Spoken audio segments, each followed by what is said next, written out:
मैंने आपसे कल भी कहा था कि हालिया दौर में हमने बहुत सारे ऐसे इंसिडेंट्स देखे हैं जहाँ पे यंग लोग एक पहली दफ़ा उनके साथ कोई कार्डियक एक्टिविटी होती है, दिल का दौरा बढ़ने से वो जाँबड़ नहीं हो पाते।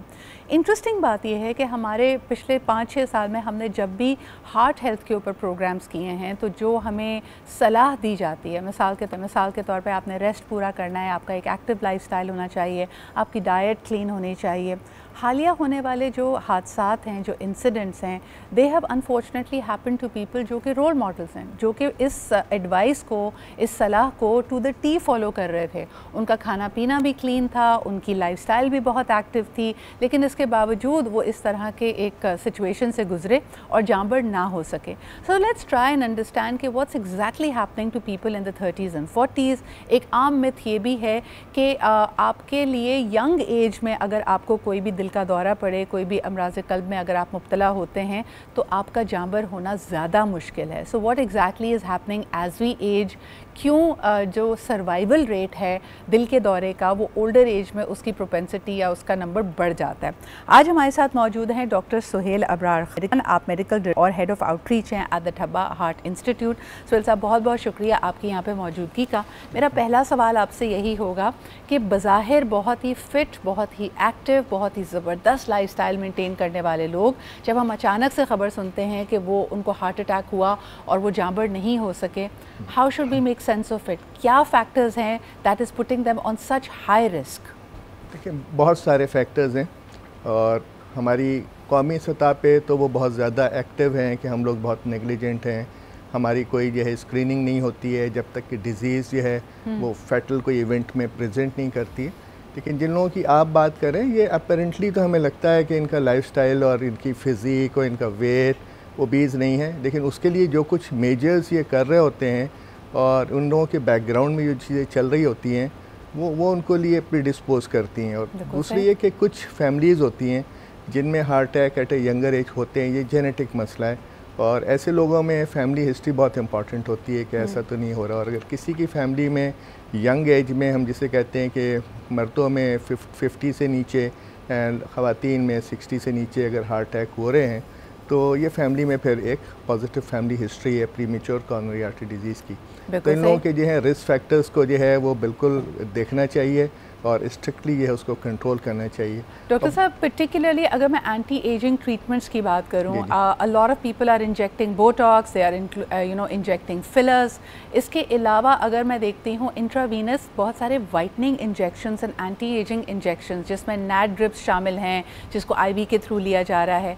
आपकी अपनी प्रैक्टिस में आपने क्या देखा है? Because a lot of people that we have interviewed जो कि इस तरह के प्रोसीजर्स कराते हैं, ये ट्रीटमेंट्स लेते हैं, उनका मानना है कि it is a known fact. एक रिस्क तो हमें बताया जाता है कि अगर ग्लूटाथायोन आप इंट्रावीनस ले रहे हैं, which is by the way suppose to be यानी ये सिर्फ और सिर्फ साउथ ईस्ट एशिया में हमने उसकी एक बेनिफिट रंग गोरा करने की निकाली है। आमतौर पे इसको एक ऐसे एंटी रेडिकल के तौर पे लिया जाता है ताकि ये आपकी बॉडी में एनर्जी बनाए। सो पूछने का मकसद मेरा ये था कि इसका एक साइड इफ़ेक्ट आपकी बढ़ती हुई दिल की धड़कन, यानी आपको पैल्पिटेशन होती है। A lot of people feel pressure on the heart when they take these treatments. क्या है इसका लॉन्ग टर्म इफेक्ट और क्या ये एक रिस्की ट्रीटमेंट है? आप क्या कहेंगे? नहीं, देखें, टेकीकार्डिया अगर होता है, हार्ट बीट बढ़ती है तो डेफिनेटली वो हार्ट के ऊपर एक स्ट्रेस होता है और नॉर्मल हार्ट जो है उसको अल्लाह ने इतनी सलाहियत दी है कि वो जो है तकरीबन 5 टाइम्स तक जो है परफॉर्म कर सकता है। लेकिन अगर यही चीज़ जो है कोई हो जिसको पहले से कुछ ब्लॉकेजेस हैं या मसले हैं और वो यूजुअली डायग्नोज नहीं होते, लोगों को पता नहीं होते और उसके साथ अगर ये सडनली हार्ट रेट बढ़ता है तो वो दिल के लिए बेहतर नहीं होता। ओके और ये जो हाई इंटेंसिटी कार्डियो वर्कआउट्स हैं, कई दफ़ा लोगों ने ये देखा है कि प्रैक्टिस में जल्दी वज़न घटाने के लिए आप फास्टेड कार्डियो कर रहे होते हैं, यानी सुबह से आपने कुछ खाया नहीं होता and you are going for a very intense workout. As a practice for heart health ये किस तरह का इम्पैक्ट क्रिएट करती है? नहीं, देखिए, उसमें हमारे यहाँ प्रॉब्लम ये है कि हमें अपनी बेसिक हेल्थ का पता नहीं होता और हम इस तरह की हाई इंटेंसिटी जो है वर्कआउट में इन्वॉल्व हो जाते हैं बग़ैर देखे और जाने कि हमारी बॉडी जो है इसको टॉलरेट करेगी नहीं करेगी। और बहुत दफ़ा होता है कि जिनके साथ आप कर रहे होते हैं वो भी इस चीज़ से अवेयर नहीं होते और एक्सपर्ट्स नहीं होते, तो उसमें केयरफुल होने की ज़रूरत है, इसलिए कि अपनी बॉडी पे, अपने हार्ट पे आप इतना इंटेंसिव वर्कलोड डालेंगे तो पहले पता होना चाहिए। बहुत सारी कार्डियक कंडीशंस हैं जो फैमिलीज़ में रन करती हैं, जैसे कार्डियोमायोपैथीज़ कहते हैं कि दिल की मसल थिक हैं, कुछ के जो हार्ट कमज़ोर हैं, कुछ की जो दिल की खून की नालियाँ हैं उन्हें पैदाइशी तौर पे कुछ एबनॉर्मलिटीज़ हैं, कुछ के वाल्व के इश्यूज़ हैं। तो ये वो चीज़ें हैं जो नॉर्मल एक्टिविटी पे आपको इतनी जल्दी पता नहीं चलती, लेकिन अगर आप जो है ये इंटेंसिव एक्सरसाइजेस करें और आपको इस तरह की कोई चीज़ है तो वो सडन कार्डियक डेथ का ये ना वजह बन सकती है। तो इसको करने से पहले आपकी कुछ ना कुछ स्क्रीनिंग या कुछ टेस्ट आपके होने चाहिए, जिसमें सिंपल एक ईसीजी और एकोकार्डियोग्राफी हो जाए तो इसमें से बहुत सारी चीज़ें जो है ना हमें पता चल जाती हैं। तो सही डॉक्टर साहब, तो आप रेकमेंड करेंगे कि ईसीजी और एकोग्राफी कम से कम 40 साल की उम्र के बाद के लोग तो रेगुलरली करवाएं ताकि मेरा ख्याल है कि अगर इंटेंसिव उसमें जा रहे हैं तो उसमें एज ग्रुप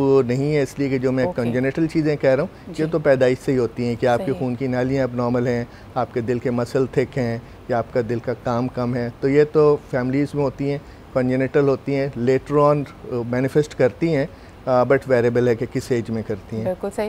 डॉक्टर साहब ये बताइएगा कि कई मैंने कंटेंट इस तरह का ऑनलाइन देखा जिसमें लोगों ने कहा कि जी सडन कार्डियक अरेस्ट कोई चीज़ नहीं होती, your body is already trying to communicate to you कि समथिंग इज़ नॉट राइट, लेकिन हम इन साइलेंट सिम्टम्स को शायद इग्नोर कर रहे होते हैं। कॉमन चीज़ें जिसका अक्सर बात की जाती है, दिल की धड़कन का तेज़ होना है, सांस का फूलना है, लेकिन क्या इसके अलावा भी कोई सिम्टम्स हैं जो साइलेंटली हमें ये बता रहे होते हैं कि हमें अपनी हार्ट हेल्थ के ऊपर तवज्जो देने की ज़रूरत है?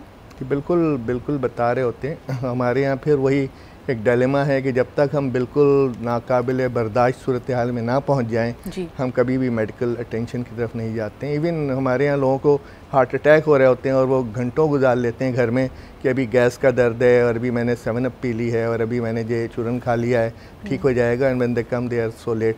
सो सटल सिम्टम्स डेफिनेटली होते हैं, जब उनसे आप हिस्ट्री लें तो पीछे बताते हैं कि हाँ मेरा सांस कुछ फूलना शुरू हुआ था या मुझे थोड़ा सा सीने में भारीपन महसूस होता था। डॉक्टर साहब, if I may request you कि ज़रा इलेबरेट कीजिएगा कि ये सिम्टम्स क्या हो सकते हैं और क्या मर्द और ख़वातीन में ये सिम्टम्स अलग अलग होते हैं? ये भी मैंने कंटेंट ऑनलाइन देखा है। हाँ नहीं, मतलब देखें इतने ज़्यादा अलग नहीं होते। ख़वातीन में ये होता है कि जो चेस्ट पेन होता है वो डिफरेंट तरीक़ों के हो सकते हैं, जो सम टाइम लगते हैं कि कार्डियक नहीं है, इसको हम एटिपिकल चेस्ट पेन कहते हैं, वो उसकी चांसेस ज़्यादा हैं।